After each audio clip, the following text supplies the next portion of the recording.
Hi friends, welcome to Kosi recipes. இன்றைக்கி மல்லிகைப்பூ பற்றி தான் நம்ம பார்க்க போகிறோம். அதாவது தமிழ்நாட்டில் வரத்து குறைவு மற்றும் மார்கழி மாத சிறப்பு பூஜைகள் உள்ளிட்டவைகள் காரணமாக பூக்களின் விலை அதிகரித்துள்ளது. மார்கழி மாதத்தில் கோவில்களில் பூக்கள் அதிகளவில் பயன்படுத்தலாம். இதன் காரணமாக உயர்ந்துள்ளது. இந்நிலையில் கோயம்புத்தூரில் 1 கிலோ மல்லிகைப்பூ 600 ரூபாய்க்கு விற்பனை செய்யப்பட்ட நிலையில் தற்பொழுது 2000 ரூபாய் வரை விற்பனையாகிறது. அதன் பிறகு 1 கிலோ முல்லைப்பூ 1800 ரூபாய்க்கு விற்பனை செய்யப்பட்டு வருகிறது.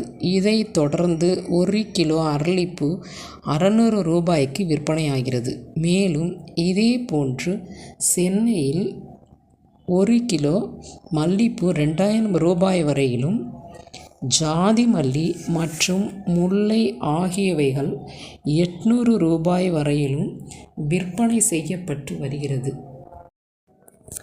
நாம் வீட்டில் எல்லாருமே பூக்கள் நிறையா சுவாமிகளுக்கு, பூஜைகளுக்கு மற்றும் கோயில்களுக்கெல்லாம் நம்ம எடுத்துகிட்டு போவோம். இந்த மாதிரி பூக்கள் விலை அதிகமாச்சுன்னா நம்ம என்ன பண்ணுறது? கொஞ்சம் கம்மியாக தான் வாங்கிட்டு போனோம், வேறு வழி கிடையாது.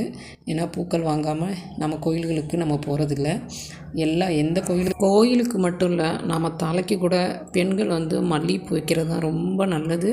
மல்லிகைப்பூ தலைக்கு வச்சோம்னா உடல் ரீதியாக கூட ரொம்ப நல்லது. எல்லாருமே பூ வச்சுக்கிறது, டெய்லி பூ வச்சுக்கிறது ரொம்ப நல்லது. எல்லோரும் விரும்புவாங்க. பூக்களை விரும்பாதவங்க யாருமே கிடையாது.